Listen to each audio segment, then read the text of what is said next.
Shalom and greetings from Jerusalem, Jane. I know it's been a while since I made a video update. I'm actually not going to do that now, but I am just going to answer some of the questions that I'm receiving from all of you. I just had a TV crew here in my house doing an interview from Israels kanalen på Vision Norway with my friend Håkon, who they actually have been doing in an interview, I think 3 times before over the years. And of course he came here now he said, Jane, what it's been like to be here in Israel since October 7. And I said, traumatizing. Traumatizing. That's the only word I can describe after what happened here on October 7. But it was actually a blessing for me to be able to speak about it and to share with all the people in Norway and whoever is going to watch this program. We are speaking Danish, of course, but just to once again speak my heart and stand up for Israel for such a time as this. So thank you, Håkon, and for Israels kanalen. I don't know, it's probably be a couple of months before it's being broadcast. I'm making this video because I want to answer a question that I have received a couple of times now. Actually, people are writing to me saying, Jane, can we travel to Israel? Is it safe to come to Israel now? So here's the thing. I will never tell anyone, I will never tell you not to come to Israel. I will never tell you not to come to Israel. Unless the borders are closed, I will never tell you not to come to Israel.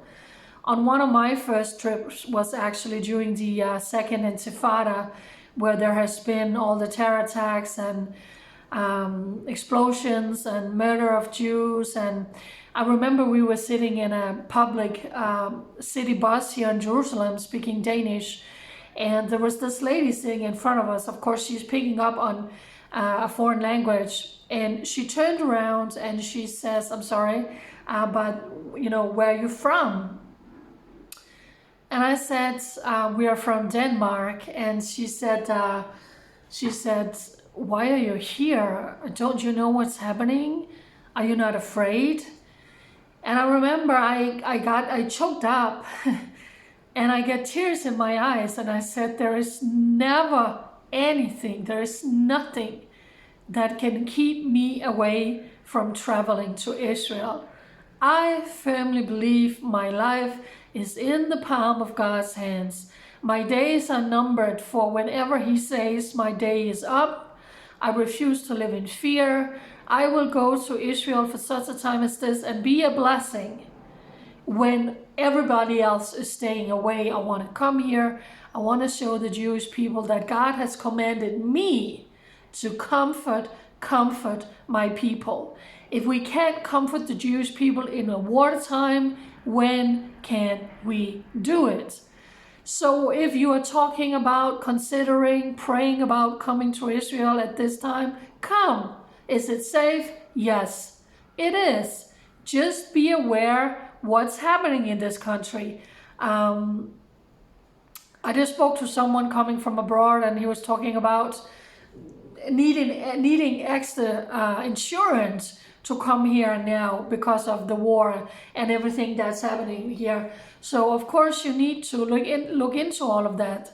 But the borders are open. You can come to Israel. Many hotels are full with all the precious people who went through the horrendous atrocities on October 7. They lost everything they had. They lost their family members. Some families lost 1, 2, 3 members, brutally murdered, executed for no other reason than being Jewish. Their house was burned down. The clothes that they're wearing on their back is from donations.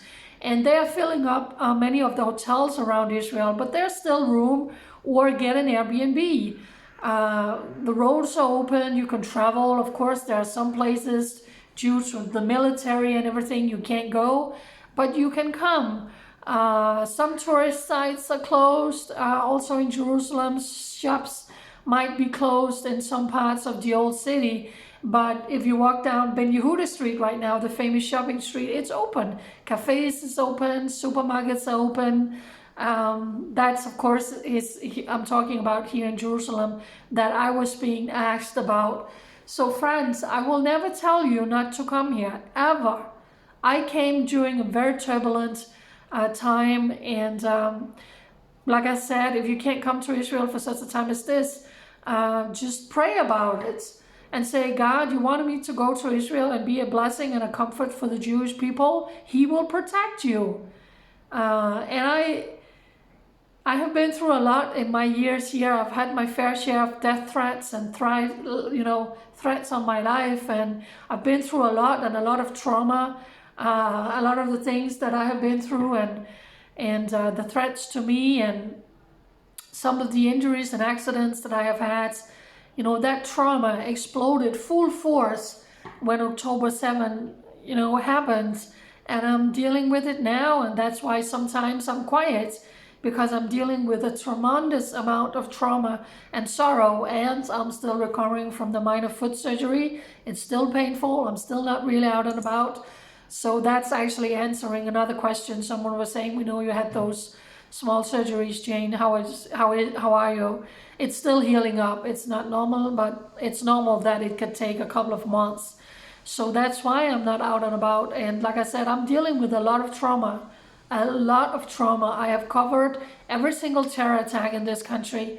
I've been to funerals for terror victims. But at the same time, I'm sitting in the belly button of the world. I'm sitting in Jerusalem, which is not just the capital of Israel, it's the capital of the whole world. It's God's holy city. He put his name down.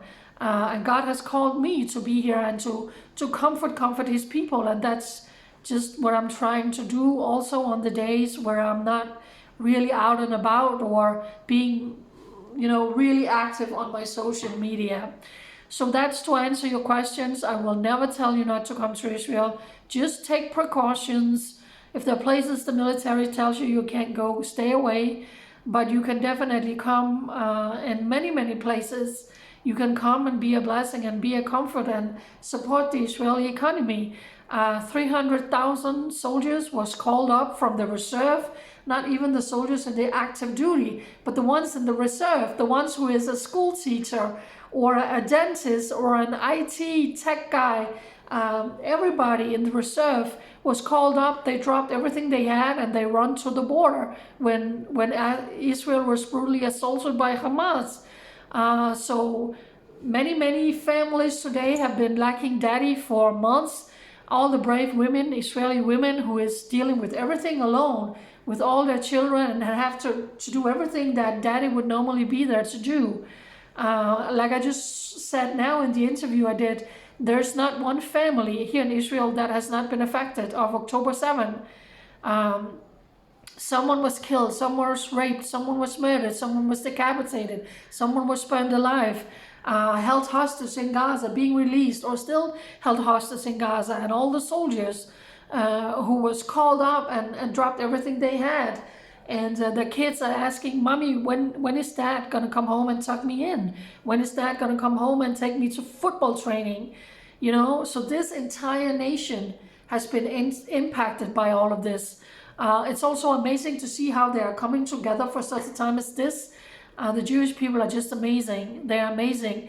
And no matter what happens, the sun still rises tomorrow. And the sun will rise the day after that. So yeah, come to Israel if you have the opportunity. Just take the precautions that you need. But you can definitely come here. And for those asking about me, I'm dealing with a lot of trauma from before October 7 and a lot after October 7. I'm doing it my way with good people who is helping me and praying for me. And I still get messages from people saying, Jane, we're praying for you in Israel every day. You can count on that. And I'm really, really grateful. So Shabbat Shalom from Jerusalem, Jane. The sun is out. It's actually a beautiful sunny day here. We have had a lot of rain, which of course we need. But now the sun is out here. So may God bless you. Come to Israel if you're planning on doing that. and have a fabulous time, and comfort my people and support the Israeli economy. And thank you also for loving me and praying for me and standing with me for such a time as this. Shabbat Shalom. Bye.